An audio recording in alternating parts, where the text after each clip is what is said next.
Bueno, ya escucharon mi risa.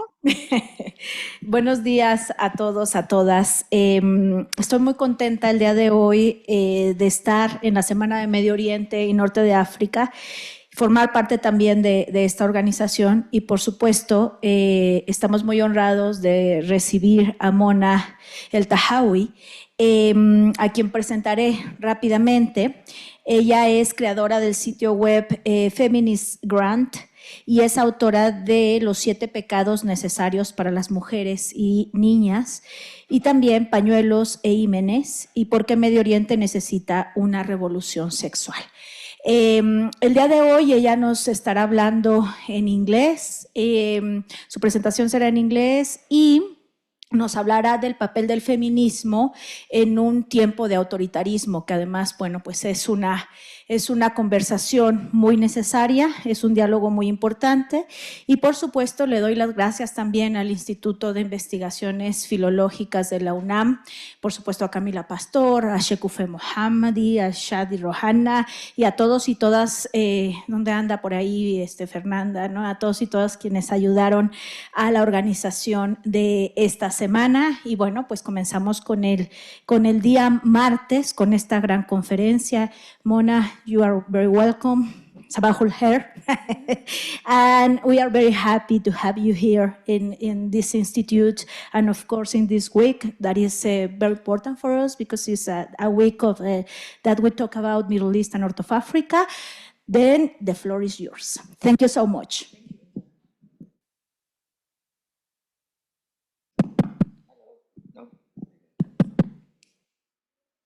I think that Did I want to use this? Okay, sure. Okay. There we go. All right. Hello, everyone. Buenos dias. That's right. Okay, my very little Spanish. My name, as you heard, is Mona Eltahawy, and my pronouns are she, her, hers. And I begin my talk in the way that I begin all my talks, with something I call my declaration of faith, fuck the patriarchy. I'm really happy to be in Mexico. I heard one of the speakers yesterday, who was Iranian, say that he feels very at home in Mexico, and I feel very at home in Mexico. And I've lived in New York City for 23 years, and I've been telling everyone I really should be fluent in Spanish, and I should have come to Mexico a long time ago. So I've done the latter, and when I go home, I will do the former. So please invite me back so that I can practice my Spanish once I learn it. Okay, so my talk today is, as you heard from Indira, about feminism under authoritarianism. And I'm going to give you an idea of my feminist journey, and then I will get into more modern times. So I was born in Egypt, and when I was 7, my family moved to London. And one of my most vivid memories was when I was 13 years old, and we watched a documentary on the BBC about Egypt, and they interviewed the late Egyptian feminist Mona Eltahawy. And she talked about Egypt, and she talked about feminism, and she talked about patriarchy. And I remember seeing this vibrant, vivid woman with a shock of white hair. And I thought, wow, who is this incredible woman who is so confident and so powerful and speaks so forcefully about feminism and the need for feminism in Egypt? So that was my first impression of Mona Eltahawy. I often say it's the first time I met her, quote unquote. And then soon after the interview with Nawal on this BBC documentary, there was an Egyptian man who was very angry. And he said, this woman, Nawal, she is ruining the reputation of Egypt. And I thought, oh my God, one woman can ruin the reputation of a country? I want to be this woman. How do I grow up to be the woman who ruins the reputation of a country? This is something. And I often refer to one of Nawal's novels called Woman at Point Zero to explain what it means to be a feminist, both who ruins the reputation of a country and a feminist in a time of authoritarianism. Because the gist of Woman at Point Zero is the year after Nawal, I saw Nawal on the BBC documentary, the then dictator of Egypt, Anwar al-Sadat, imprisoned many, dozens, hundreds of intellectuals and leftist activists, including Nawal. So that was the year after she ruined the reputation of Egypt on a BBC documentary. And Woman at Point Zero begins with a character who's very much like Nawal in a women's prison in Cairo. And she meets in her prison cell a sex worker who is awaiting execution because she was convicted of murdering her pimp. So the character that represents Nawal in Woman at Point Zero asks the sex worker, whose name is Firdos, tell me about your life. What happened to you? And the most striking quote from that novel, which connects me to the theme of my talk today, is when Firdos tells the Nawal Saadawi character, the judges at her trial who sentenced her to death, accused her of being a savage and dangerous woman. And she said in reply, I speak the truth, and the truth is savage and dangerous. And this is the theme of my talk today, that when we are living under times of authoritarianism and fascism, our feminism needs to be savage and dangerous. I do not believe in a feminism that accommodates or makes a peace treaty with patriarchy under those conditions, under any conditions, but especially so in times of authoritarianism. And then the second time I met Nawal was a couple of years after I saw her on the BBC documentary, and my family moved to Saudi Arabia. We lived in Jeddah. And very soon after we moved, I come from a Muslim family, but Saudi Arabia is a very different cultural atmosphere than Egypt. It's incredibly conservative. It's ostensibly changed now under the Crown Prince Mohammed bin Salman, but not really. It's a very superficial change. Saudi Arabia is an absolute monarchy, and it practices a very conservative form of Islam. So we moved to Saudi Arabia when I was 15, and I didn't have the word feminism to describe what I needed at the time, but I felt a great sense of suffocation. I watched my mother, who, along with my father, got a PhD in medicine in the UK, and they both met in medical school in Cairo. We come from a middle-class family, but education in Egypt is free, and they had a scholarship to study in London for their PhDs. So I saw my mother's life and my life change drastically in Saudi Arabia, but I didn't have the word feminism. And I encountered the word feminism the second time that I say I met Nawal Saadawi, and that was on the bookshelves of my university library in Jeddah in Saudi Arabia. We don't, at the time, and I don't think even now, there is a Women and Gender Studies department in the King Abdulaziz University in Jeddah. So I don't know how I found these feminist journals and books on the bookshelves at the university library in Jeddah. I don't know which feminist dissident professor, savage and dangerous woman, put these books on the university bookshelves. But I met them, I found them at exactly the moment that I needed them, because they introduced me to feminists from my own cultural and religious background. So they introduced me again now to the written word of Nawal Saadawi, the savage and dangerous words of Nawal Saadawi, and of the Moroccan sociologist who's also sadly passed, Fatima Mernissi. And I remember when I first encountered those journals, I was terrified, because I understood that they would begin to unravel something that would never continue to exist anymore. And that is the goal of feminism, to unravel what we are told is the norm, the clothes that we wear every day, and we can never imagine not wearing.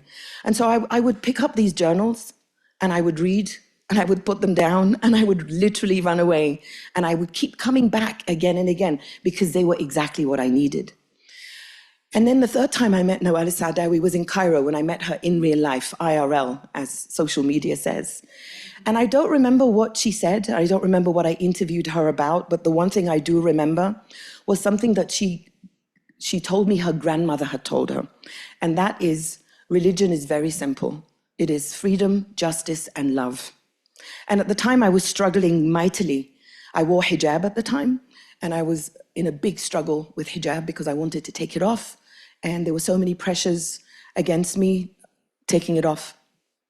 So I don't think she realized the gift that she gave me the words of a woman who was born in the 1800s, that was given to her, Nawal Saadawi, the granddaughter, who was born in the 1930s, who then gave it to me, who was born in 1967.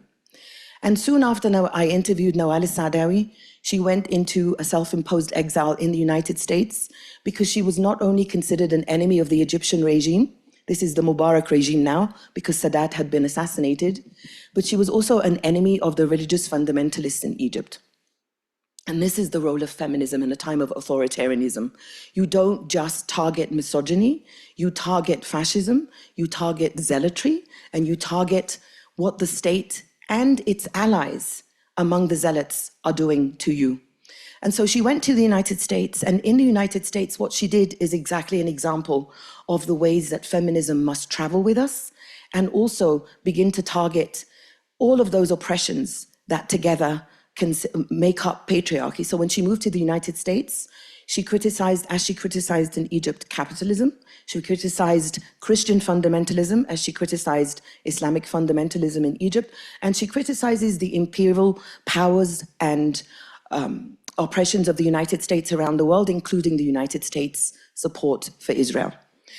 So these were all early lessons to me in what feminism must do, because a feminism that focuses just on misogyny is a feminism that is essentially an argument between a husband and a wife, and the rest of us are not considered part of this argument.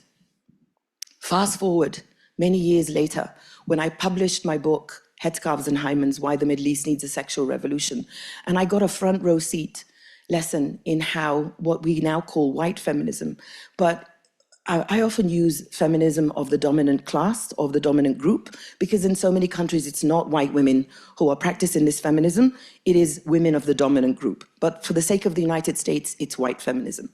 So I was promoting Headscarves and Hymens, Why the Middle East Needs a Sexual Revolution, and it was translated into 13 countries. So I went to Northern Europe, Western Europe, I went to Hungary. For some reason, Hungary translated my book into Hungarian, I don't know why, but I went to Budapest, you know, all these countries. And one of the first places I went to in the US, ironically enough, was Texas, which is one of the most conservative states in the US. So this was very interesting.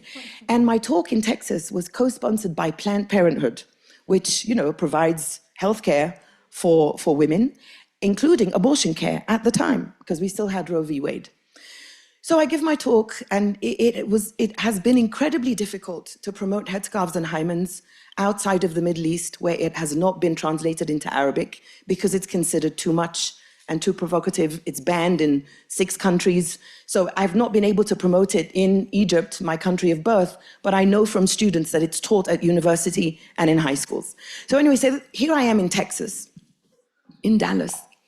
And a white woman put her hand up after I finished speaking, and she said to me, "Oh my God, I love Egypt. I lived in Egypt for several years, including during the revolution. What can I do to help Egyptian women, especially Egyptian women who are suffering under female genital mutilation and cutting? What can I do?" So I looked at this woman and I said to her, "Why are you interested in helping women so far away when you live in one of the most conservative Christian fundamentalists in the country, states in the country, and you live in a state, Texas, where at the time you have gone from 40 clinics that provide abortion care to 4. Why? Why are you so focused on Egyptian women so far away?" And the woman sitting next to her said to her, "Are you aware that the state that we live in is one of the worst when it comes to religious zealotry and militarism?" And the reason, obviously, was it was so much easier for this white woman to recognize zealotry and to recognize patriarchy in someone else's culture, to recognize it when it's someone else who doesn't look like her who was doing this, who was oppressing women, who is fighting women's bodily autonomy. But she's incapable of recognizing it when it's men who look like her who are doing it to her. And this is a problem in the United States now, where the majority of white women voters are the ones who put Trump in power. The majority of white men vote for Trump, and I can understand it. But the majority of, I mean, like, fuck them. But the majority of white women voting for Donald Trump, most people say, well, these women are voting against their interests. And I have learned from my Black feminist friends and comrades in the United States that they are actually voting for their interests. Because what they're doing is they're voting for the interests of husbands and what they call benevolent patriarchy. And they are incapable of recognizing that white supremacy in the United States, white nationalist Christianity in the United States has been so good at the job that it's done by basically distracting white women by telling them, you are lucky you don't live in Saudi Arabia, you are lucky you don't live in Afghanistan, you are lucky you don't live in Iran, look at the freedoms that you have here. So all these white women now can see what zealotry looks like over there, but they can't see it over here. And the zealotry that is over here in the United States is the zealotry that has destroyed Roe v. Wade, is the zealotry that is destroying transgender rights, and is the zealotry that is supporting the genocide in Palestine. It is the zealotry that is imposing US imperialism around the world and blowing to pieces boats in the sea and accusing everyone on those boats of narco-terrorism, etc., etc. And so what I do in the United States now is what Mona Eltahawy did when she was in self-imposed exile. I ask these white women, it's so easy for you to see Iranian women pre the Iranian Revolution and post the Iranian Revolution and say, look how free Iranian women used to be, because for you, the sign of authoritarianism and religious zealotry is the hijab, the chador, and the burqa. So you can see that. So when women in Iran in 2022 rose up in the Woman Life Freedom Revolution, that was a coalition of feminists and queer people in Iran, because they recognize that feminism under authoritarianism cannot just focus on misogyny. It has to focus on homophobia. It has to focus, there were many working class Iranians. It has to focus on capitalism and classism. And there were many Iranians of minority and marginalized groups like the Kurds. And this was a revolution that was inspired is perhaps too much of a positive word, but that rose up after Mahsa Jina Amini was killed in police custody for not wearing proper hijab. So here was an incredible coalition of feminists and queer people in Iran practicing exactly the kind of savage and dangerous feminism that we need in times of authoritarianism. And white women in the United States were cheering them on. They were saying, yes, look at Iranian women. And I wrote them an open letter in my newsletter, Feminist Giant, that I called Dear White Women Cheering Iranian Women. And I said, you can see the theocracy in Iran because it's represented to you in the chador. But you can't see the theocracy in the United States that is represented in the destruction earlier that year. Ironically, just a few months before the Iranian Woman Life Freedom Revolution, the Supreme Court in the United States, full of religious zealots that were appointed there by the Republican Party and Donald Trump, destroyed abortion rights, the federally protected abortion rights. When the Supreme Court did this in the United States, I honestly thought, that's it. White women are going to rise up and burn the Supreme Court. They're going to set something on fire. It is time to set something on fire. Nobody set anything on fire. And I was like, we are fucked. And then a few months later, Iranian women set many things on fire. Iranian women were literally burning their hijab and their chador. And white women in the United States were cheering them on and incapable of connecting the theocracy in Iran with the theocracy of the white Christian nationalists in the United States. And that's why that woman in Texas wants to help women in Egypt who are suffering from genital mutilation and not women in Texas. And earlier this year, I'm sure you've all followed the student encampments across campuses in the United States against the genocide in Gaza. And I wrote an essay that I'm eventually going to write a much longer piece about what is the role of feminism during fascism and during authoritarianism, so an expansion of this talk. And I said, you know, what a feminist must do now is support the end of the genocide and be pro-Palestinian in a country that is funding and arming a genocide. And so I support the student encampments, and one of the biggest symbols of the students, he was not the only one, of course, but he was called Mahmoud Khalil. I don't know if his name has made it to Mexico. But I said, you know, the feminism that I practice has to support Mahmoud Khalil's right to not be abducted from his home in front of his 8-month pregnant wife and to be disappeared into a prison in Louisiana where he's threatened with deportation simply for opposing a genocide. The feminism that I practice under the fascism of Donald Trump supports the rights of transgender people over bodily autonomy and to be safe from the violence of the Trump regime. The feminism that I practice is also about abortion rights and the bodily autonomy of cisgender women, etc., etc. You know, the environment.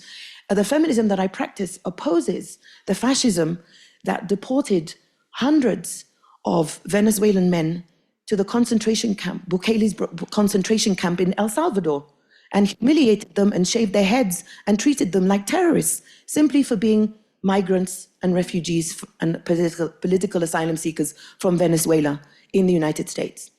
So I wrote an essay saying this, and I had several white women who wrote to me and said, no, feminism should not be concerned with these men who were sent to El Salvador. Feminism has nothing to do with Mahmoud Khalil and the Palestinian cause. And that is exactly the fault line that makes feminism so weak and makes feminism the opposite of savage and dangerous, because that is the kind of feminism that is co-opted by the Trump regime when he surrounds himself with women like Kristi Noem, who is the Homeland Security person, who in the United States is known as Ice Barbie.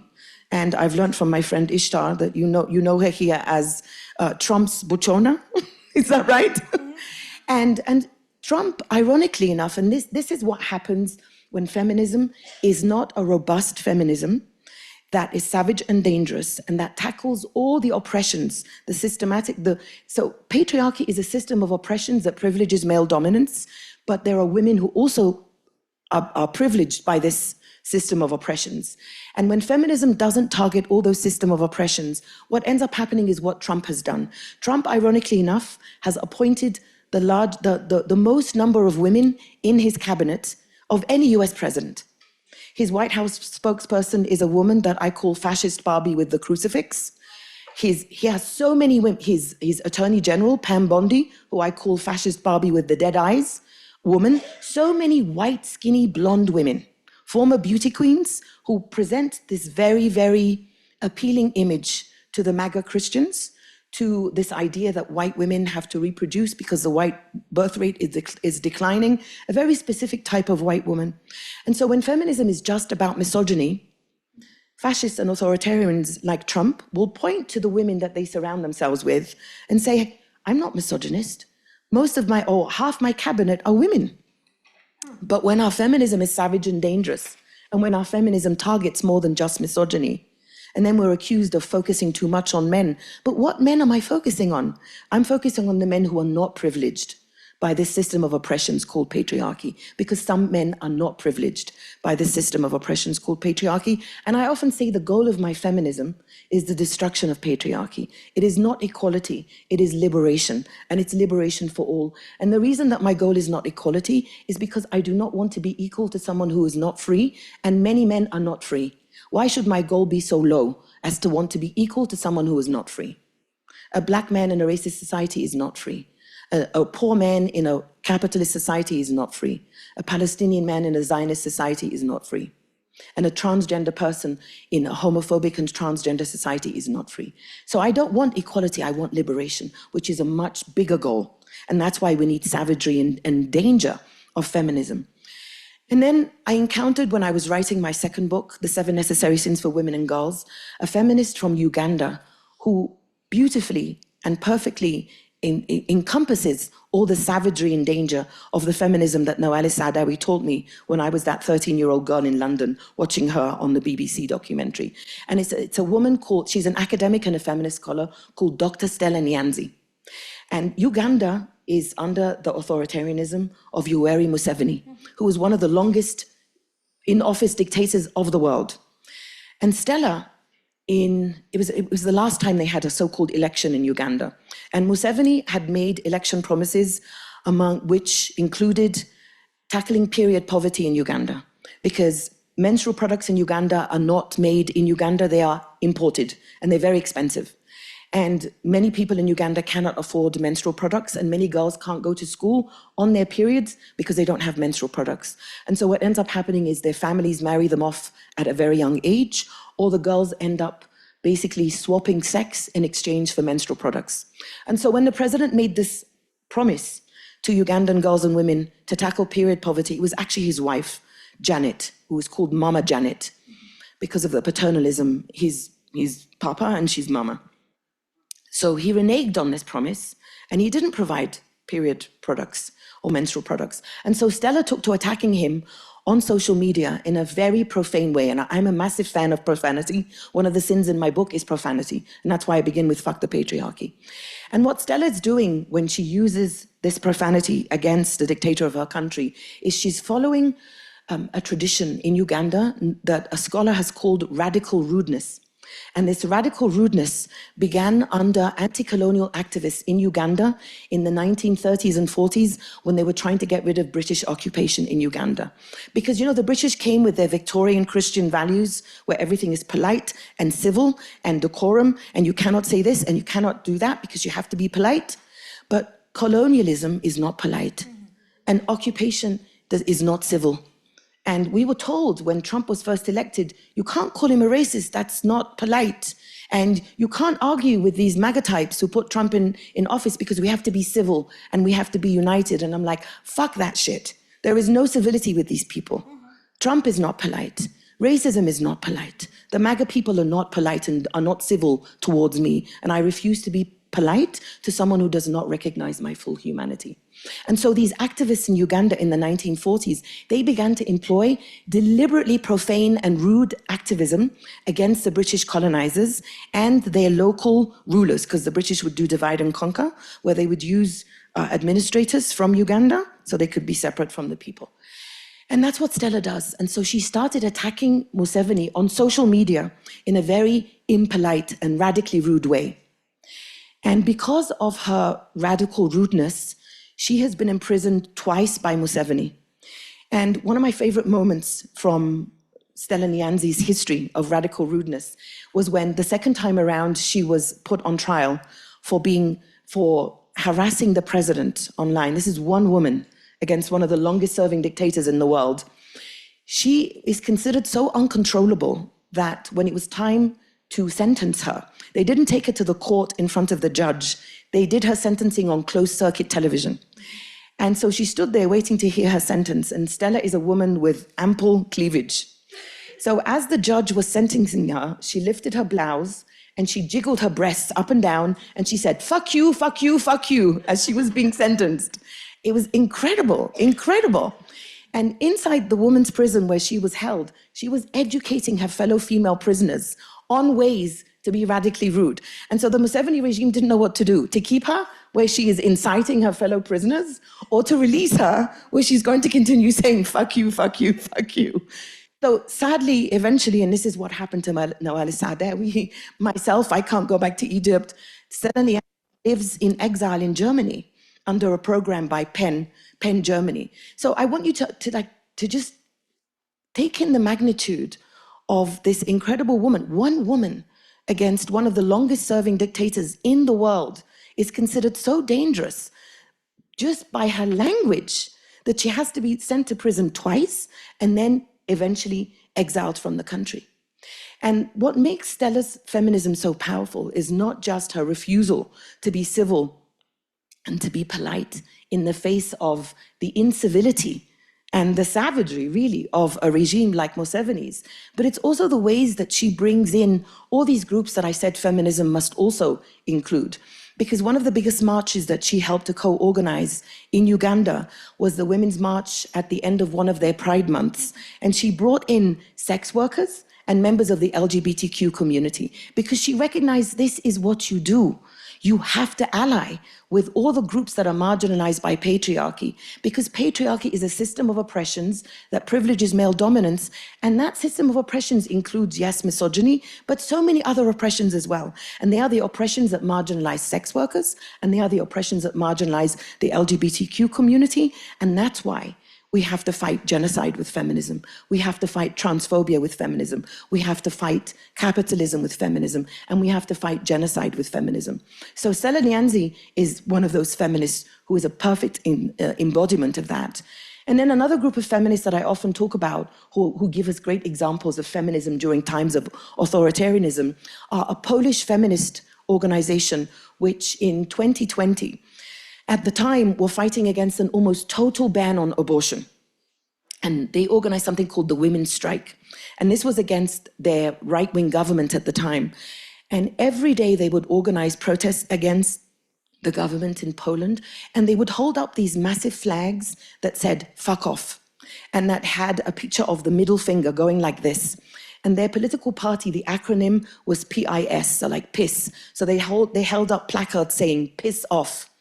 And women and queer people united in these protests, and they were so large, they were called the largest protest in Poland since the days of Solidarity and Lech Wałęsa at way back in the 1980s. And women and queer people on Sundays would invade churches and would insult the priests and would disrupt mass. And everyone was like, oh my God, you can't do this in a church. You have to be polite, respect the church. And they were like, fuck that shit, we don't respect anyone. And we would see stories of young women who would surround priests and tell these priests, fuck off, leave us alone, leave my body alone. And that was because these Polish feminists recognized that polite feminism is capitulation. You cannot be polite in times of fascism. You cannot afford to be polite and civil in times of authoritarianism.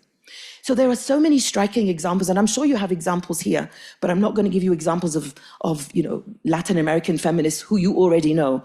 I'm bringing you examples of feminists that I follow from other parts of the world. But I will share with you the Chicana feminist Gloria Anzaldúa, who was one of my feminist heroes. And I'm sure that you all know of her, and I know that her foundational text that she co-edited with Sherry Moraga, This Bridge Called My Back, was recently translated into Spanish, because I saw it in a feminist bookshop in Morelia when I was there. And Gloria Anzaldúa wrote in 1980 something that she called at the time, Letter to Third World Women Writers. Now, we don't use the phrase third world anymore, but you understand what she's talking about. She's basically addressing what we now call the global majority. So in this letter to women writers from the third world, she urges women to write in any conditions that they can. So she says, even if you don't have time, write on the kitchen table, write when you're sitting on the toilet, write wherever you are. Because she said, and I'm going to have to read this quote now because I don't want to misquote her, because this is one of my favorite quotes. And it takes me back to danger, the danger and savagery of Mona Eltahawy. So Gloria Anzaldúa wrote in this letter, writing is dangerous because we are afraid of what the writing reveals, the fears, the angers, the strengths of a woman under a triple or quadruple oppression. Yet in that very act lies our survival, because a woman who writes has power, and a woman who has power is feared. And it's my ambition to be feared by patriarchy and by the fascists and by the authoritarians.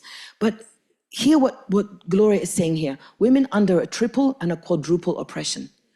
That she's not saying it's just misogyny that oppresses us. She recognizes very well, and that was the point of the anthology, This Bridge Called My Back, which is one of the earliest known anthologies in English in the United States. That was a collection of essays by Black and women of color around the triple and quadruple oppressions that we face as women, as gender people, as transgender people, as queer people. I'm bisexual and I'm non-monogamous. So many of those oppressions directly impact me. I'm of Muslim descent, so Islamophobia impacts me. I'm obviously not white, but so racism impacts me. And that's what Gloria Anzaldúa is saying. She is saying we are living under multiple oppressions, and when we write, that is where the danger lies, and that's what Mona Eltahawy was saying. And that's why Mona Eltahawy had Ferdows in Woman at Point Zero saying, I speak the truth, and the truth is savage and dangerous. And that's my ambition, to be savage and dangerous. And do I have more time, Indira? Should I continue? Okay, because I can go on and on, but okay. But have like 10 minutes. Okay, because I mean, like, listen, I know from my public speaking, after half an hour, 40 minutes, people are like, okay, that's it, enough. But I could go on and on about being savage and dangerous. And so I'm thinking now of, in the United States, because when Trump, and I've lived there since 2000, so I've been there now for 25 years. When Trump was first elected, it was very obvious to me that feminism, specifically white feminism, again, because white women are from the so-called dominant class, it announced the death of feminism in the United States. How could a man like this be elected? And he is not an aberration. He is like the poisonous fruit that has been growing on a poisonous tree that the Republicans have planted many years ago. This mission to destroy abortion rights was started more than 50 years ago. And the thing is, when feminism just focuses on misogyny and doesn't understand this toxic mix that the Republicans were concocting, so many white women in the United States, including liberal white women who should have known better, were so confident that abortion rights would never be destroyed. It's never going to happen, because they were not watching the ways that abortion rights had already been destroyed for Black and women of color, especially in states like Texas. And those women, liberal and conservative, were so confident that nothing would change in the United States because they could only see zealots who look like me and who are black and brown. They could not see the zealots who are their uncles and their aunts and their mothers and their husbands and their sons-in-law who consistently vote Republican.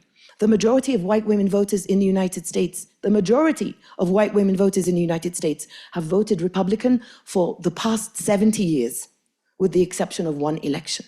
Because they truly believed that they were lucky not to live in Saudi Arabia or Afghanistan or Iran, and that everything was going to be fine in the United States. And liberal women in the United States are obsessed like that, my interlocutor in Texas, with saving Muslim women somewhere far away. What can I do to help? I need to help.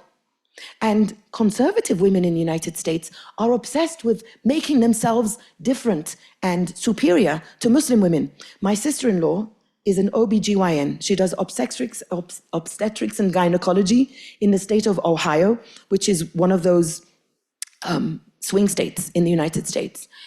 And at the time, the governor of Ohio was one of the most conservative Republicans, who was considered a good Republican, but when it came to reproductive rights, he was one of the most conservative. So my sister-in-law is delivering babies left, right, and center in Ohio. A very independent woman. She wears hijab. And one day in the supermarket, a white Christian woman came up to her and she said to her, pointed to her hijab and actually said to her, "Does your husband make you do this?" Now, my sister-in-law could have very easily answered to her and replied to her, "Does your husband make you vote Republican?"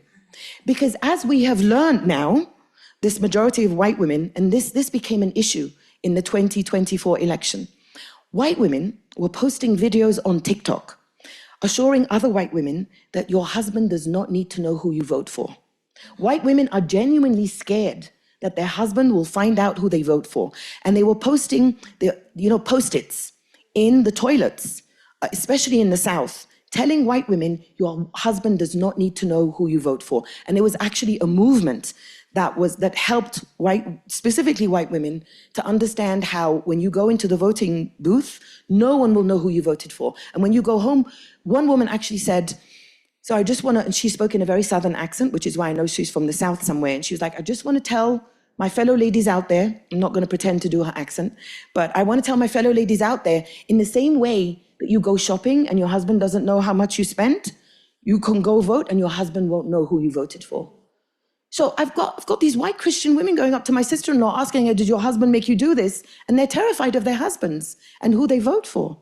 That is a signal to me that feminism has failed in the United States. And Trump's second election, his re-election, is basically him and all these women that he surrounds himself with dancing on the grave of feminism. So we now need a savage and dangerous feminism. We need a feminism that takes the fight to the fascists and authoritarians and the patriarchs and refuses to be polite and civil. We need a feminism that goes to war with patriarchy and fascism and authoritarianism, because these are times that call for war. These are not polite times. So I'm going to stop here because I have so many examples, but I want to hear your questions and comments. And muchas gracias.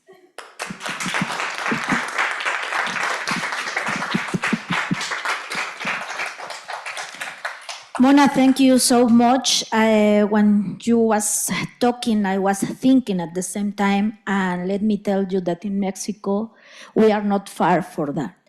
In fact, also in the north part of the country, we have churches and political parties that are doing and copt the gender perspective, no? And it's a kind of radicalization of society, and I hope that in some years, it's not a hope, no? But we will have maybe a change also. Then I think also that we have a problem with the homonationalism and the pinkwashing in United States and in a lot of states like Israel, no? And in this moment, you say something very important. We have to have we must have a dialogue between feminism, because at the end, we are facing not only a kind of authoritarianism, but also a problem of Orientalism that is very deep and is linked to colonialism also. And of course, we need that interconnections of experiences in Latin America, Asia, of course, United States, and in Europe also, in Asia. Oh? And sometimes we work for some institutions also that I think that ask to be moderated in the universities and talks, no, and conversations. But you told something very, very important, that in this time we have to be dangerous, no, and savage also. Then I was thinking, and you talk about Uganda and Egypt and United States, but also we have some resistance of movements that are not very savage, but there are resistance there, no? In a kitchen, in a conversation, in the university, that are very important also. And I think that I would like to know, but of course I will open the floor for the conference, which kinds of resistance you find nowadays in Egypt, no? And in Uganda also, because Museveni will be in a re-election also, no? I think so. Then maybe he will die in Uganda, I don't know. But I think that is important to know also, no, how some resistance in Egypt and in the same in United States, because you say that feminism maybe fail, but I think there are a lot of feminisms, not only the white feminism, no? There are a lot of struggles there, and I would like to know about this resistance. Then I don't know if we can also open the floor for 3 questions, if you want. Someone? I have one, but... Thank you so much, Mona, for your really, I don't know, I don't have the words, but stimulating and, presentation. I was trying to link all what you said, your arguments, with the history of feminism in the Arab and broader Muslim world. And so you talked about Mona Eltahawy, and there was before them Huda Sha'arawi, and also in Iran there were in many places there was this kind of secular, more or less secular feminism that was linked to nationalism and anti-colonial struggles.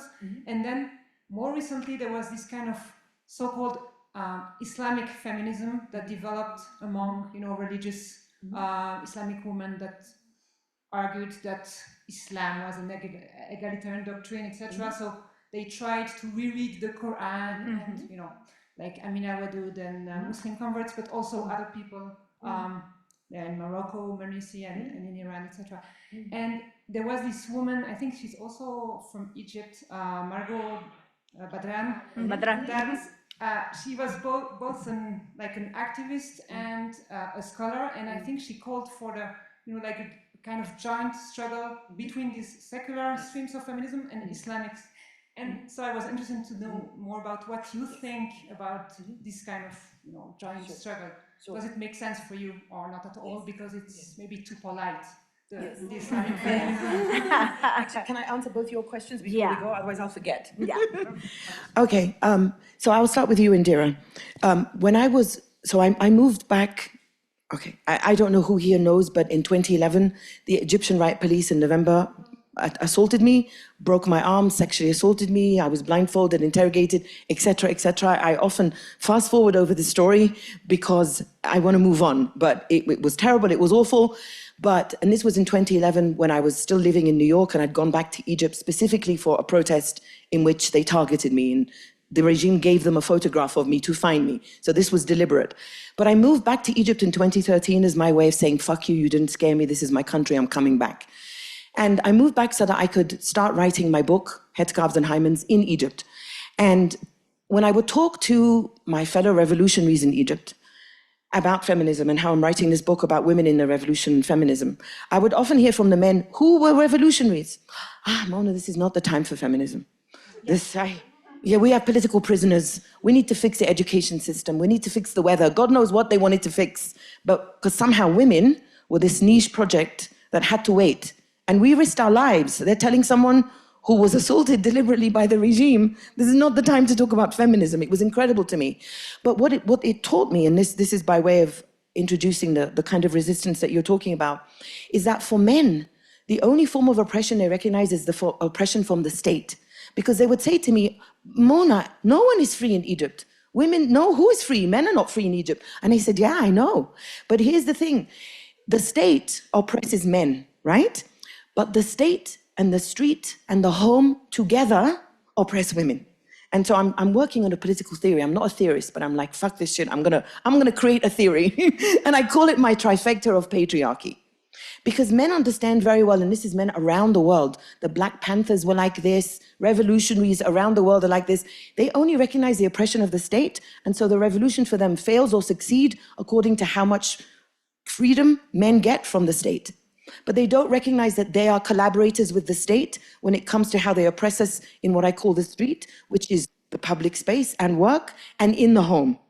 And unless we dismantle this trifecta of patriarchy, we are not free, and the revolution has failed. The revolution for me is not just regime change. This is why every time I hate the phrase Arab Spring, because all of these Western analysts continuously say it's turned into an Arab winter because no regime has been changed.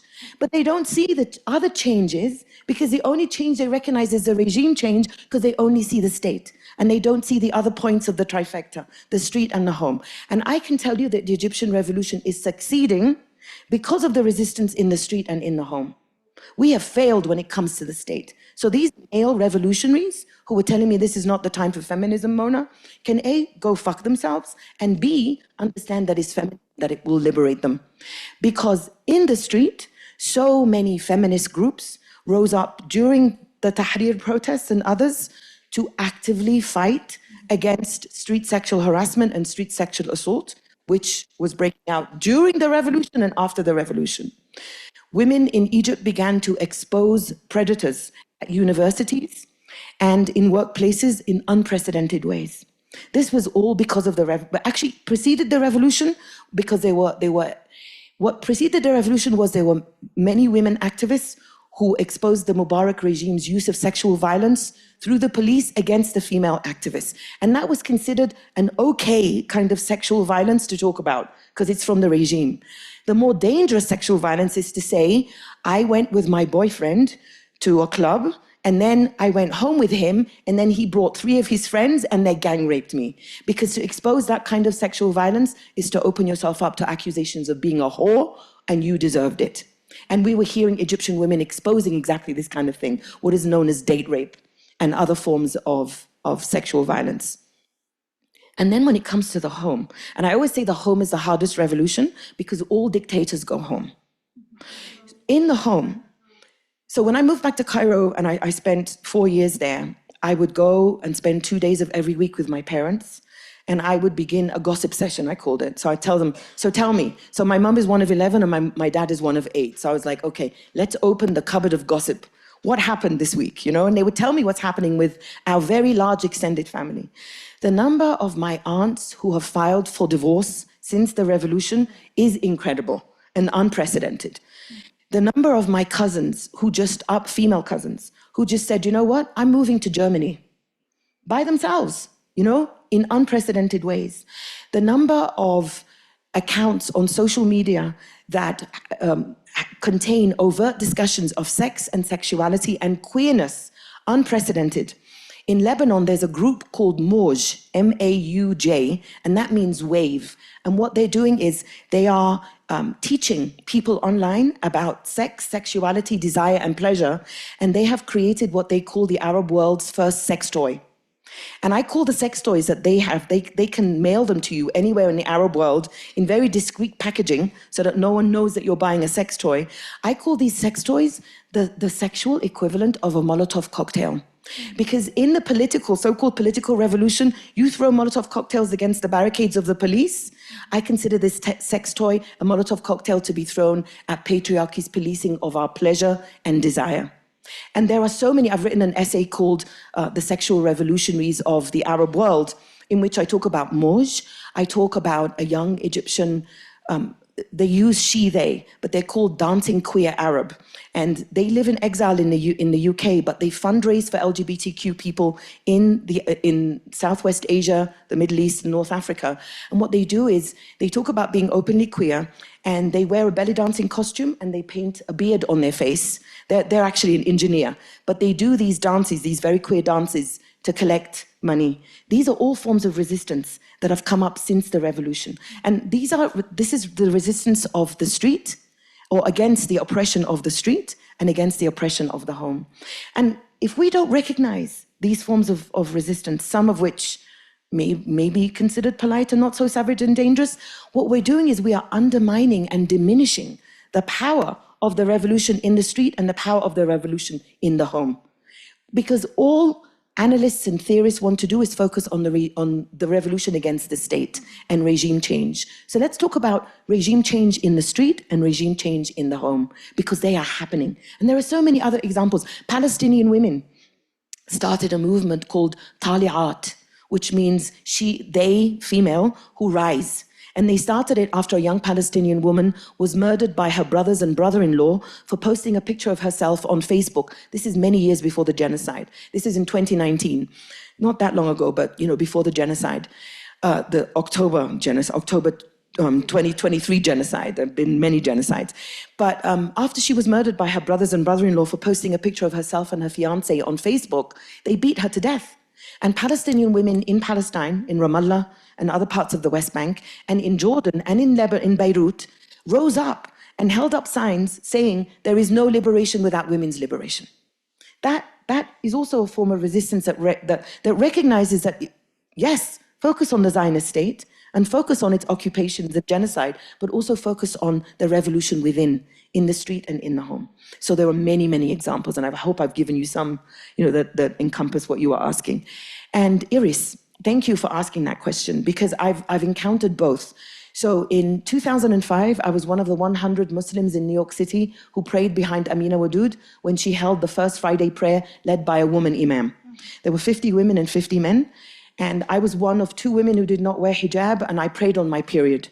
So all of those 3 things are big, big no-nos for the majority of Muslims, to have a woman imam, to not pray with a headscarf, and to pray on your period. And to give you an example of the extent of the revolutionary courage that Amina Wadud is a black Muslim convert who was a professor at the University of Virginia Commonwealth, I think it was. It was such another Molotov cocktail. So it was incredible. It was incredible. It was 100 of us praying behind a woman in New York City. And at the time, the Arab League was having an emergency summit. Gaddafi was still alive. Gaddafi got up and addressed the Arab League summit and said, what this woman did in New York City is going to create 1 million bin Ladens. And I was like, are you fucking kidding me? 100 people praying behind a woman are going to create 1 million bin Ladens, and not you and your authoritarianism and other dictators around the world, especially in my part of the world. And then Muqtada Sadr, some of you might remember Muqtada Sadr as a Shia cleric in Iraq, who in the US media is often called the fiery Shia cleric, right? So this was told to me by an Iranian journalist who went to Iraq and interviewed Muqtada Sadr for the BBC. And he asked Muqtada Sadr, what's the worst thing in your opinion that the US has done? And he thought he was going to say, destroy my country, because it did many times. Muqtada Sadr actually said, allow a woman to lead prayer in New York City. I'm like, are you serious? He said, yes, I have the footage. He actually said that. So that's just to give you an idea of the magnitude of what Amina Wadud did. And she could not return to her university because her university could not guarantee her safety. She had to do classes in secret and online. So that was in 2005. And then in 2009, I was invited to a conference in Kuala Lumpur in Malaysia by a group called Musawa. And Musawa was co-founded by a group in Malaysia called Sisters in Islam, which was co-founded by a dear friend, she's now a dear friend of mine, called Zainab Anwar. And Zainab brought together this coalition that you're talking about, Iris, of Islamic feminists and secular feminists. And I remember one of my most 2 vivid memories I took away from that conference. Islamic feminists like Amina Wadud would speak about the need to reinterpret Islam and how important it was to reinterpret Islam and talk about what they described as the egalitarianism of Islam. And then North African feminists from Algeria and Morocco got up and yelled at them and said to them, are you kidding me? Do you know how hard we fought against the Muslim zealots in our country? And now you're telling me you want Islamic feminism? And so it became clear that this schism was not going to go away. And then there was, my roommate at the time was a British Pakistani Muslim woman. And I said to her, you know, what did you think about what happened at the opening ceremony? And she said to me, if I have to choose between my Islam and my feminism, I will always choose my Islam. And then an Egyptian feminist who was there at the conference said to me, if I have to choose between my Islam and my feminism, I will always choose my feminism. So that's it, you know, that's the world we live in.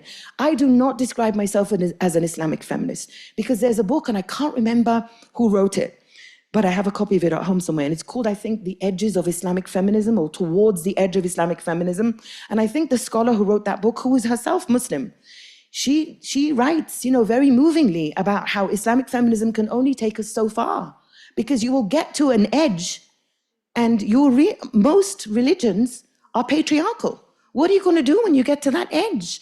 And I don't call myself an Islamic feminist because I'm tired of arguing, this verse says that, no, this verse says that. And I'm like, who am I going to argue with, you know? And they say, this is what God says, you can't argue anymore. So I say, well, is God going to come and argue with me? God is not going to come and argue with me. It's all these men who claim to represent God, you know?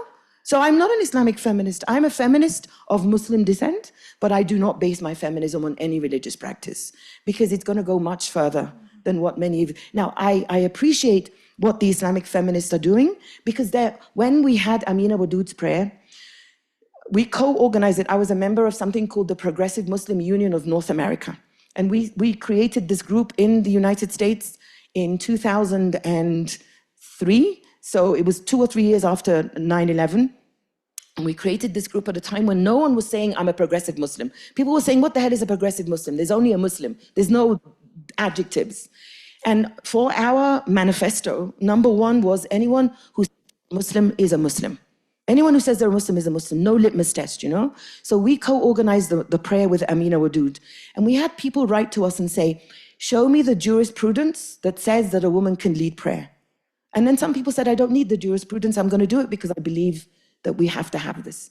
So this is not an argument that is going to go away, but I appreciate the work of the Islamic feminists, because for those who want the jurisprudence that is more egalitarian, I am glad she exists. I'm glad Iman Bibas and others and so many others. There's a woman, I forget, there are so many books that are about reinterpreting Islamic texts in a feminist way. I'm glad they exist because there are women who will want that, who will want, show me that religion says it's okay to do this. I don't, but there are some women. And I will never tell a woman, leave your religion so that you can be a full feminist. Leave the patriarchy of her religion to come into the patriarchy of the secular world. That's nonsense. So what I want her to do is fight the patriarchy in her faith tradition, while I fight the patriarchy in the secular world, and together we unite to fight patriarchy. Religious women or women of any faith background are not my enemy until they start using their faith tradition against me. And that's what I'm doing with the white Christian nationalist women. That's what I'm doing with the women of the Muslim Brotherhood in Egypt and other countries. If you use your faith tradition against me, we are no longer allies. But if you're within your faith tradition fighting patriarchy, great, go ahead, you know? So I hope I've answered your question, Iris. Yes. Yeah, it's a dilemma that will not go away. I think we have 2 more questions. Yes? Sí. We can take 2 more questions. Sheku? At the back as well, I think. Yeah, I think so. Fair. Hi, sorry, Camila. Well, thank you, Mona, for your presentation. It has been very enriching to hear you. Your presentation made me think about, well, first of all, there was something you said about the different types of oppression that several people inhabit and suffer. And well, it made me think of the concept of intersectionality. Yes. From, I think it's Kimberly Crenshaw. Correct, yes. So I don't know, what do you think about that concept? Because there are several, especially feminists and activists from Latin America, that criticize that concept. Okay. For example, I think of Ochi Curiel. She is a Dominican feminist. And I was wondering if you could elaborate a little bit on that concept, and especially how do you see this category within your feminist studies and the way you inhabit your feminism as a bisexual Egyptian women, because one of the critics that Ochi does to the concept, or makes to the concept, is intersectionality. At the end of the day, it carries with a lot of limitations in terms of epistemological and political forms of integrating the fight against colonialistic and colonialistic forms of oppression. So and at the end of the day, this kind of parcelization of forms of oppression, it carries, or it's very functional to the patriarchy and the neoliberal project and the capitalism. So I don't know if you could elaborate a little bit on how do you experience this intersectionality? Sure. Okay, thank you for that. And we'll take another one, and then I'll answer. Yeah.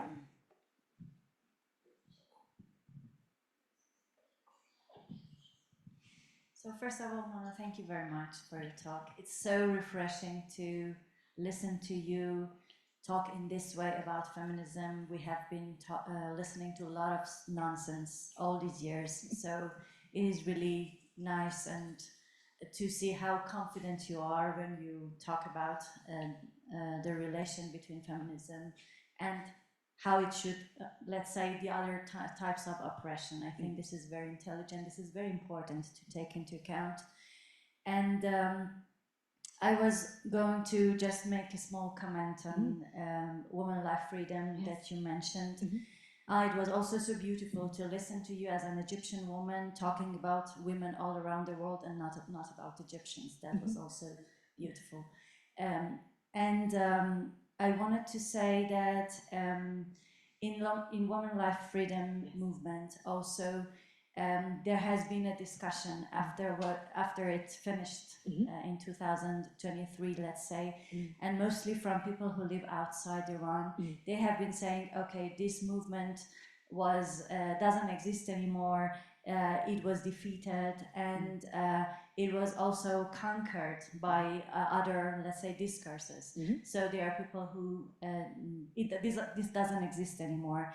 And for the feminists who live in Iran, actually, this is very sad and this is very painful for the same reasons that you were mentioning, that they say, okay, maybe we didn't change the regime, maybe we couldn't do that, but what did happen is that there was a slight regime change at home. So they start saying how their fathers, their husbands, and even women who used to oppress their fellow, I don't know, their daughters or their sisters and so on, they have started to identify a regime oppression outside with patriarchal oppression at home. And this is so important. So they don't want to tell their daughter or their wife, you should wear your hijab, or you cannot do that, or you cannot go out. They don't dare do that anymore because they know that if they do, they are the same as the regime. So they have come to this conclusion. I wanted to share it with you. So it's very much in the line of what you were saying. But the other thing also is that lots of women, mostly from, let's say, the leftist groups in Iran that took part in this movement, they were telling us that their fellow, let's say, men fighters, also resistors who participated in this movement, they had a hard time understanding why women's issue was a part of, let's say, class war. And these girls, these women, they didn't want to tell these people, their, let's say, their fellows, go fuck yourself. They didn't want to do that because they are not in the position also to do that, because they need to be together for what they are looking for. So, and this has always been a very big question for me. How do you do that? How do you tell your fellow companions who are men and who want the same thing that you want, that respect you, that come with you, that I don't know, do anything for you because you are part of them. Yeah. Well, how do you deal with them when they don't come to understand? They have a hard time, really. They want to understand, they cannot. No? Yes. It's like just somehow going back to what happened in the 70s, for example, in many leftist groups, that they said, okay, if there is socialism, then everything will be okay, also for women, no? So why should we focus on that, no? Particularly. So in this line, I just wanted to ask a small question. If you consider, because you talked about feminism and how it should address fascism, authoritarianism, but also if you could share with us your thought about how we can address class war. Yes. Thank you. Great. Thank you. Do I understand correctly in that one of the main critiques of intersectionality is identity politics? Is this what it is? When you were saying it's personalized? Well, for example, there may think that it's about parcel. Compartmentalizing and separating them. Ah, okay. All right. So thank you for saying that. I must read more by this Dominican feminist because I'd love to know more. Because, you know, Kimberly Crenshaw coined the phrase intersectionality, but feminist groups were practicing intersectionality in real life way before she coined it, you know? And this is also to address what you were saying about other forms of feminism in the US. Other than Gloria Anzaldúa, of course, there are many feminists in the US who are Black and feminists of color from whom I have learned a lot. And one of them is a collective that came about in the 1970s called the Combahee River Collective. And they were a collective that was comprised of Black, socialist, queer, working class women. They came about because in the 1960s, during the Black liberation fight, many Black women could understand clearly that the fight was against racism. The Black Panther Party did incredible revolutionary work, but the Black Panther Party was very misogynist. It only had one leader called Elaine Brown, who was appointed by the founder of the Black Panther Party called Huey Newton. And she only stayed for like 4 or 5 years as leader because she recognized that the men could not accept a woman leader. So this is a revolutionary group who could not accept a woman leader. And she eventually left when one of her comrades in the Black Panther Party viciously beat a woman in the Black Panther Party and was not condemned by Huey Newton. So she left. So Black liberation movements were very good at recognizing racism, but not the other forms of oppression, specifically misogyny. And the second wave feminism at that time in the US, early 1970s, could recognize misogyny for white women. So they were fighting for the right to work. And Black women and women of color had always worked. They never had the luxury of not working. But Betty Friedan and others in the United States were like, all these educated white women are losing their mind. They're so bored. They want to be able to work. And not realizing that who cleans your house? Who looks after your children? To this day, women who wish they had the right not to work, you know? So to meet or to connect these two worlds, this dissonance, the Combahee River Collective came about, and I highly recommend you read their manifesto, or their statement rather, it's not a manifesto, which is so relevant to this day, because they say, so they advocate for an identity politics that the Trump regime and Republicans are now misusing. So they say that this concept of identity politics is you're basically playing the victim card. And that's not what they were doing back then. What they were doing was saying, when I move through the world as a Black woman, so first of all, as someone Black, as a woman, someone queer, someone working class, I don't move through the same world as someone who is a white man or who is a white woman who is heterosexual, you know, et cetera, et cetera. And, you know, that was a form of intersectionality, but not to compartmentalize it or parcel it, but as a way of fighting all of those oppressions together. So the feminism, when I try to describe, I was being interviewed once during lockdown, so I have the video of this. A journalist asked me, you know, what's the simplest way to describe patriarchy? Now, I know many people love octopuses or octopi, because they're very intelligent creatures. However, I use the octopus to define patriarchy. And I want you to imagine that the head of the patriarchy is, you know, the head of the octopus is patriarchy. And each one of the tentacles is those forms of oppressions that patriarchy uses to privilege male dominance and sometimes women too. So one arm is capitalism, one is racism, one is homophobia, one is misogyny, one is classism, one is xenophobia, Islamophobia, anti-Semitism, so many tentacles. And depending on where you live and what your identities are, you could be squeezed between 1 or 2 tentacles, or maybe all 8 tentacles. And my feminism goes straight to the head, patriarchy, because octopi are so incredible because each tentacle has its own brain. You know, they're incredible. When I say this online, people say, leave octopuses alone. They're so beautiful. They're magnificent. I'm like, they're the patriarchy. And when I eat octopus in the restaurant, you know, I'm like, I'm eating you, patriarchy. So this is how I convey my feminism, and not as a way of compartmentalizing or packaging it, but to recognize that it's a living creature.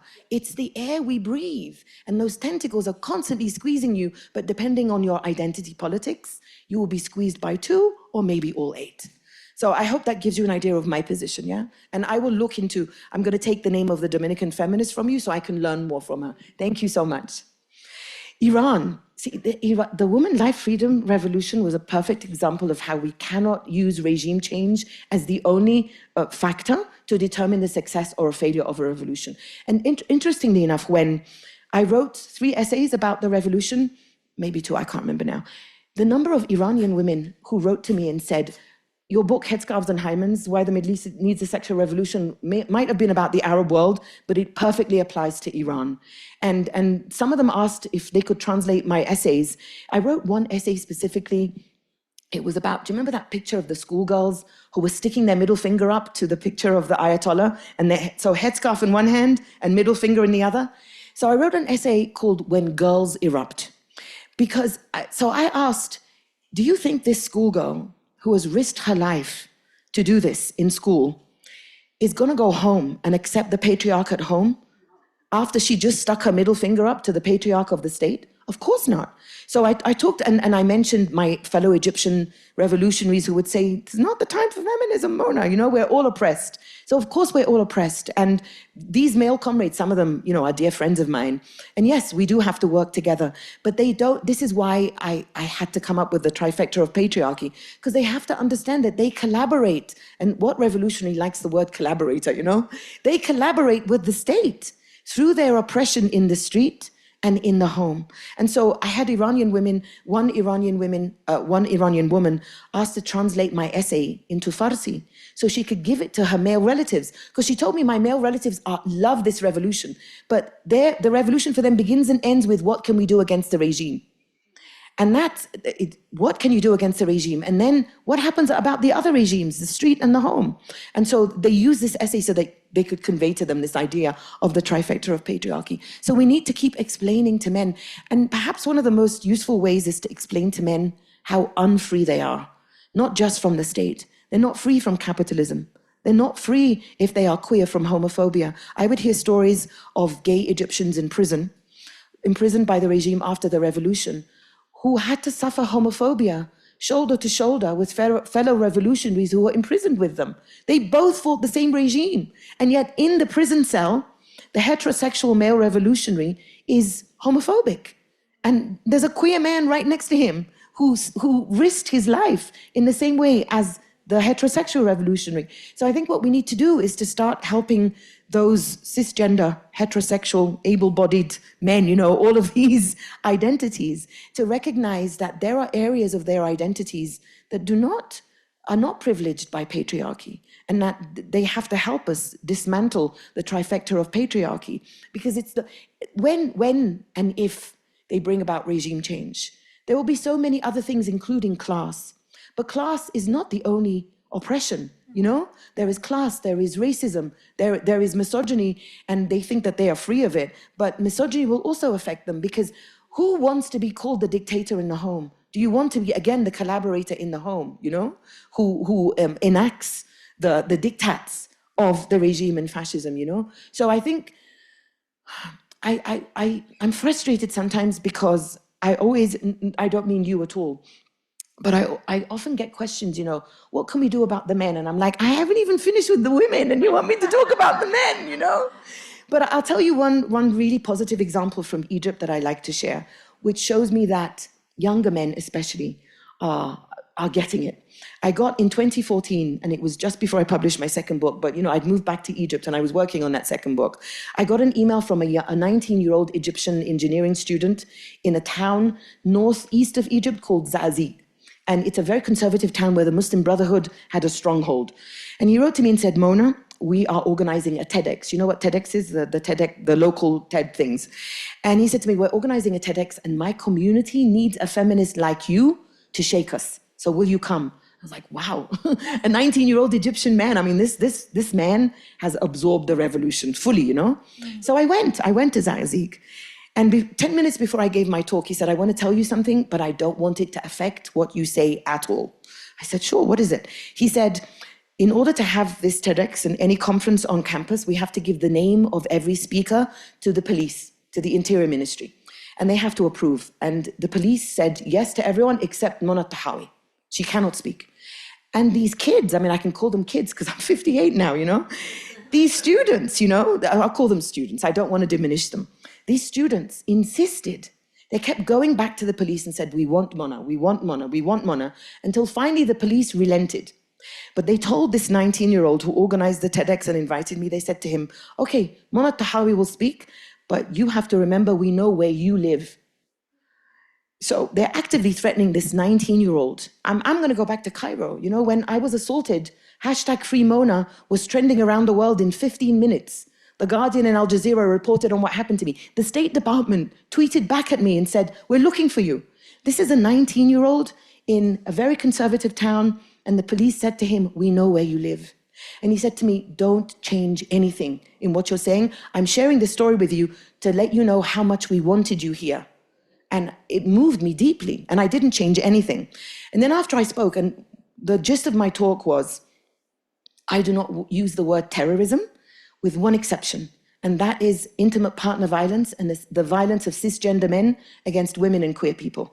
That is the only time I use the word terrorism. Other than that, I never call anyone a terrorist, because I believe the ideology is patriarchy, and the terrorists are cisgender violent men who use misogyny to carry out the ideology of patriarchy. That for me is terrorism, because if terrorism is political violence designed to change behavior, that's exactly what intimate partner violence and the violence of violent cisgender men against us does. It changes our behavior. We can't go out at night. We have to be careful. The president of this country was sexually assaulted by a man in broad daylight. That is terrorism, So after I said this talk and I said, we have to fight this form of terrorism, I don't recognize any other forms of terrorism. Another young Egyptian man who attended my talk, he said to me, listen, I really need your help. I go out with my guy friends, and the way they speak to women, the way they look at women, and I sometimes see them grope women, I hate it. I hate it. This is not the kind of man I want to be. What can I do? This is not the kind of man I want to be. This is the revolution I'm looking for. He does not want to be a collaborator, He wants to liberate himself from collaborating with the patriarchy in the street and in the home. And I said to him, I'm so happy to hear you say that this is not the kind of man that you want to be. This is what our revolution is for. But I said to him, here's the thing. Your friends will not listen to me, but your friends will listen to you. So when you see them do this, when they say something to a woman, when they grope a woman, when they look at a woman in a way that you dislike, interrupt it, disrupt it, intervene, and tell them, I'm not going to hang out with you anymore. This is disgusting. This is not the kind of men we should be in revolutionary Egypt. So here are two 19-year-old Egyptian men who are exactly living this. This is the revolution I want. These are my comrades, Have I answered your question? Thank you, Mona. Sheku, ¿tenemos tiempo para otras dos preguntas? Quedaron dos preguntas por aquí. Tenemos mucho tiempo. Then, if we have some questions, another questions. Camila and Nofret. Mona, it's a delight to have you here with us. I want to go back to things that both you and Indira have spoken about. And so Indira is asking or inciting us to have a conversation among feminists or within feminism about strategies, right? And it's also part of Fernanda's question. And it's something that you spoke about now and that we spoke about yesterday.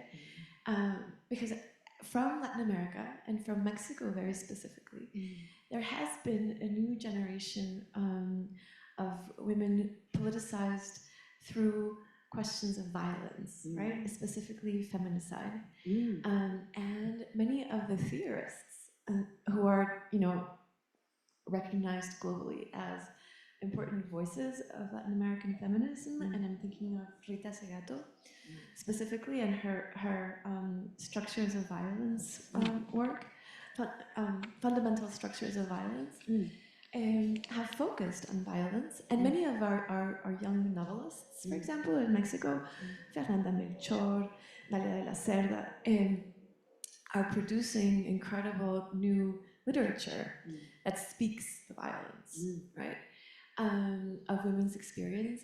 And I'm very aware of the fact that we need to name it, but I think that also as a strategy, there is another genealogy in the region that focuses on celebrating solidarity through pleasure and joy. And there's also a Puerto Rican feminist, Feruz Shuku Valle, who has a recent book out specifically articulating this idea, right? That one of the ways in which, let's say, specifically Euro-American technocratic universes imagine the third world woman or the global south woman is as not having access to, right? Or as, there's an impossibility of enjoying life in the conditions that we live, in the everyday, materially and socially and affectively. And how radical it can be to focus on cultivating and celebrating and naming joy and pleasure that we achieve by being together, but also pleasure that we experience and cultivate in our bodies, right? And I think that there's Graciela Hierro, who was a philosopher here at UNAM. There's Maria Lugones, who was this Argentinian philosopher active in the US. And I think that, I really want to speak in counterpoint to the voices naming violence as a feminist, to name pleasure and joy.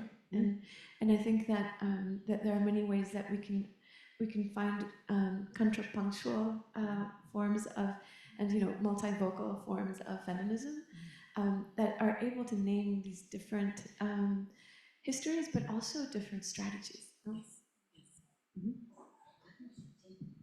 I'm not gonna abuse of the microphone because I had you all the weekend. So I'm gonna pass. I just want to thank you because you and Sarah Ahmed gave me a lot of inspiration for my Christmas fight. I'm glad. You have to tell me how it goes, your Christmas fight. Mona, thank you very much to being here in Mexico. I want to ask you two questions, very quick.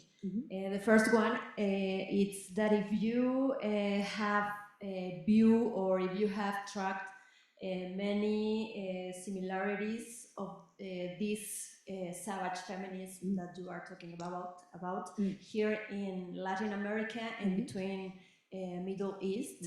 And the second one, it continues the line of what Camila asked. When you were talking about savage feminism, it remembers me a writer that is now in tendency, maybe, that it's a young writer here in Mexico. Her name is Dalia de la Cerda, and her book is named Reservoir Bitches. So you have to read it because she writes from peripheries. She writes about the women that are that have to take the subway, or the bus to go to her work about 3 hours, and the women that here in Mexico are in the how do you say, yes, in the borders, no, so I think that you have to read Dale de la Cerda. Definitely. Yes, Please thank you. write her name for me. I'm taking names. Thank you. I gave her some names. I have a lot of reading when I go home. I learn Spanish and I read.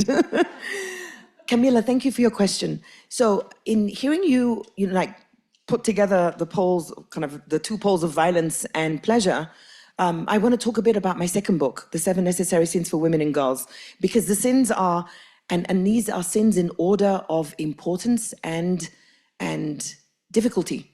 So the first sin is anger, and then attention, profanity, ambition, power, and then violence and lust. And violence and lust are right next to each other.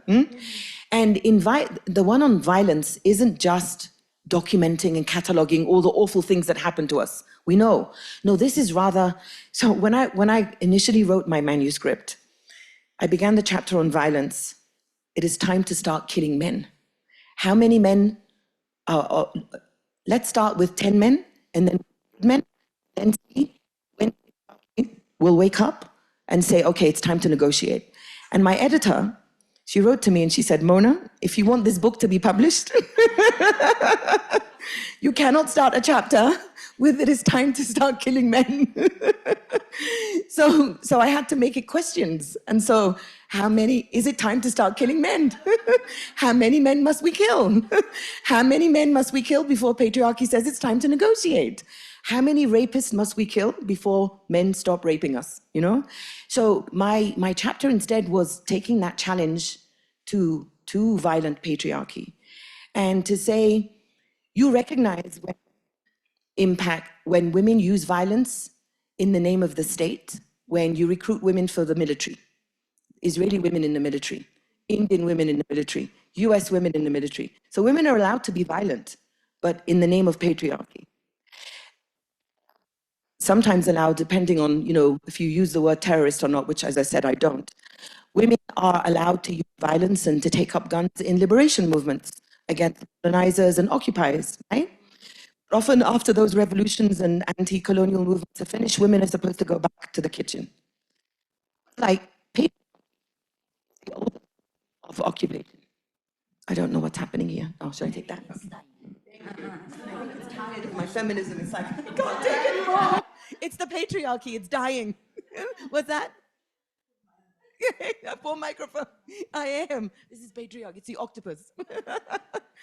So, for me, the oldest form of occupation is patriarchy. So it is my right to fight it in whatever way I want to, including using violence. And when I talked about this on an Australian television show, Australia, a democracy, the episode was banned. It was not allowed to be shown anymore because I was accused of inciting violence. And also I said fuck 10 times. So it was both profanity and violence. So did you also ask me if there are examples? No, you asked me about examples of savage feminism. And so I see that. I'm going to combine both questions now. On March 8th and Safe Abortion Day, the pictures that come out of Mexico warm my heart. When I see anarchist feminists especially attacking the police, and the police are hiding behind the barricades, I'm like, fuck yes. We've got white women in the US posing for selfies with the police. I'm like, what? So we have women going like this with the police, white women, not black or women of color. But here you have feminists who attack the police. That is incredible, So that's taking the fight to them, and the police are hiding. I love that.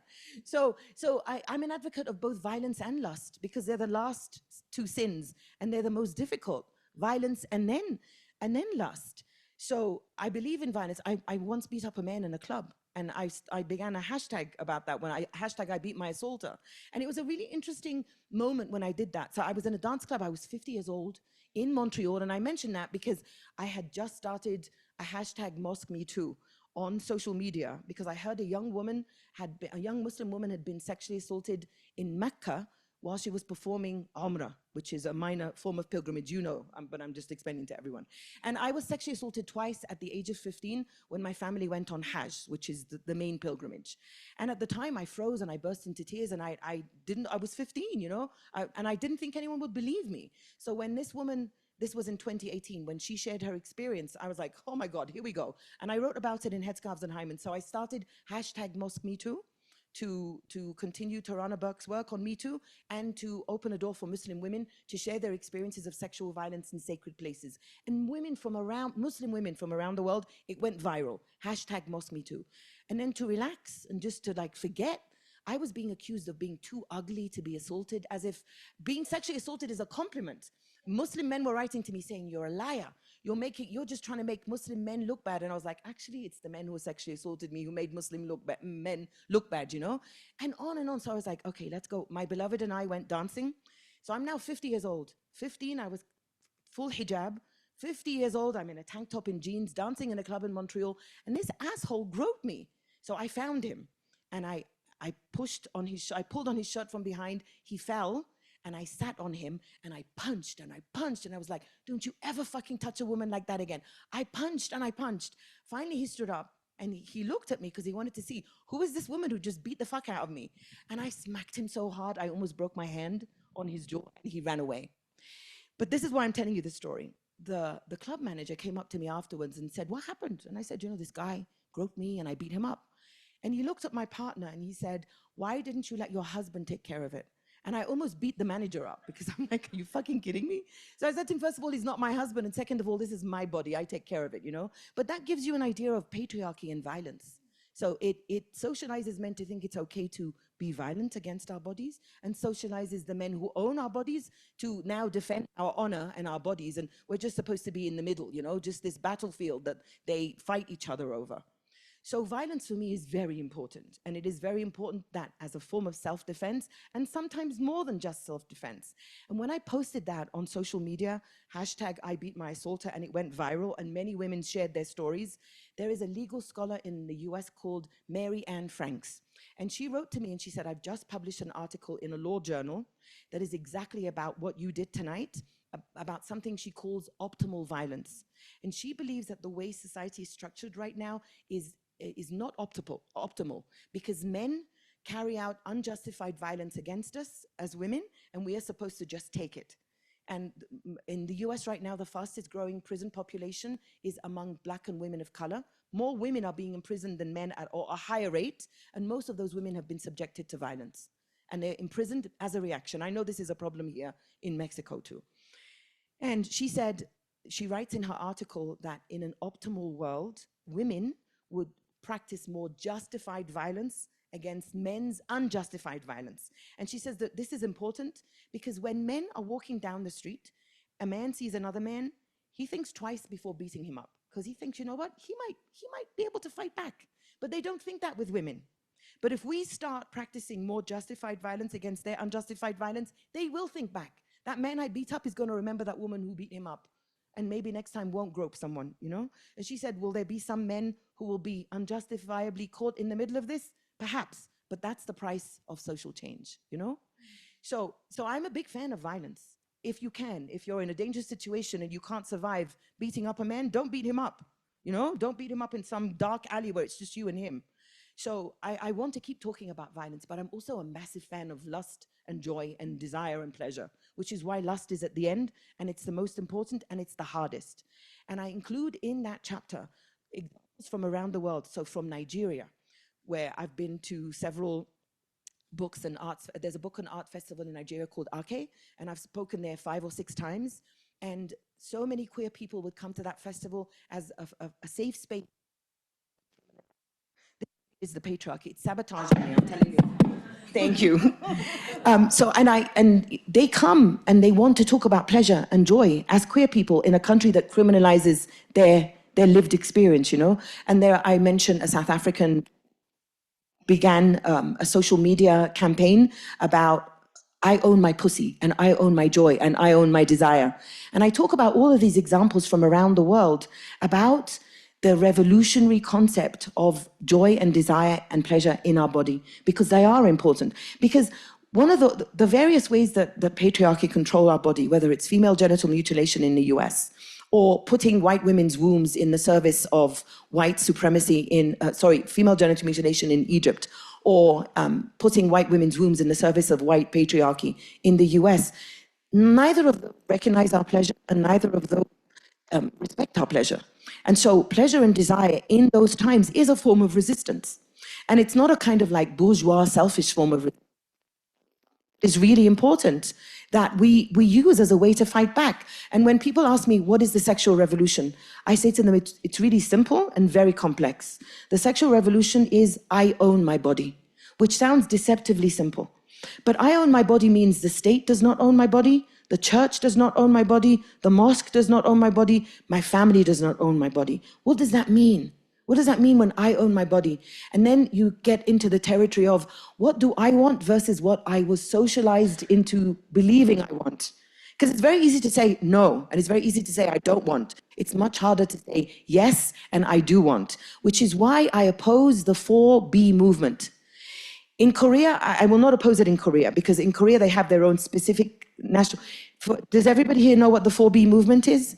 It's a movement that started in Korea, in which mostly young, so it's mostly cisgender women, and that's why it's been accused of being transphobic at times. Young Korean women who are saying 4 no's, and each of the B represents a word in Korean. So it's no to dating or marriage, no to sex with men, no to having babies. So no dating, no marriage, no sex with men, and no having children. Like I said, I'm going to leave that to the Korean feminists to figure it out, because they do have, you know, a robust feminist movement there that is up against a lot. But when Donald Trump was re-elected, some mostly white feminists in the US adopted the 4B movement in a really superficial way. And they were like, we want nothing to do, we're not going to have sex with these men who voted for Trump anymore. First of all, if you were having sex with someone and you knew they were going to vote for Trump, this is on you, sister, you know? Why the fuck were you fucking them? Do you know what I mean? Don't fuck with them. But they just diluted it into a sex strike. And I oppose sex strikes, because what sex strikes do is they make sex a transaction in which women give and men take. I don't give, I take. I'm the taker here, you know? And so to tell women to go on a sex strike, first of all, you're denying a woman's sexual pleasure until a man gives her something. But they weren't even giving alternatives. So I wrote an essay called the 4Y movement rather than the 4B movement. And my 4 Ys are, I mean, like, I've actually qualified for like 3 of the Bs, you know? I'm bisexual, I'm non, and I'm free by choice. And so I meant as a form of pleasure and joy and desire, you know, queerness, you know, non-monogamy, reproductive justice rather than reproductive rights. Because reproductive rights just focuses on the right to abortion. I've had 2 abortions. I understand the importance of that right. But there are people who can become pregnant, who want to have families, but want to have families in times of dignity and support. So we should have reproductive justice, not just reproductive rights. And then my 4th B is community, you know, in that we build a community in which we recognize all of those things. So give me alternatives. You don't want to have sex with men? Who do you want to have sex with? Tell me. Are you bisexual? Are you going to become a political lesbian? Is your drawer full of sex toys like mine? Tell me what the desire, because if you're just telling women, this is an austere time in which we're not going to fuck anyone or enjoy anything, I mean, this is not a time for austerity. This is a time, first of all, to take the fight to fascism and make it a joyful fight. Make it a fight where, yes, you go up there and you fight patriarchy and then go home and orgasm. Come on, you know, we need resilience that is going to be sustained, and we cannot just burn ourselves out with all the no's. Tell me, what are your yeses? Did I answer your question? Okay. Thank you so much, Mona. I think that I will come back to my institution stronger, and as Shekufe said, it was refreshing.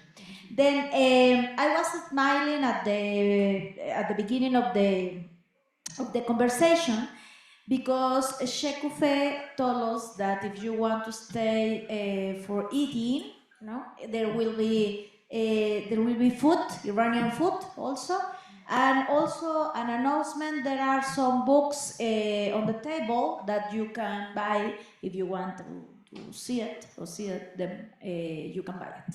Thank you so much, Mona. Thank you. I will stay around for a bit if anyone wants to talk to me, but I need to go and pee. So I'll be back.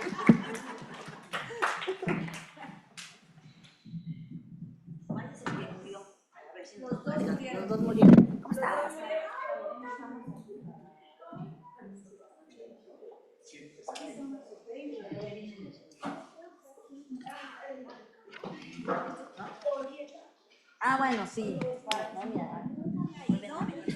Y no sabía qué tan caro era. Sí, es que se ha vuelto muy...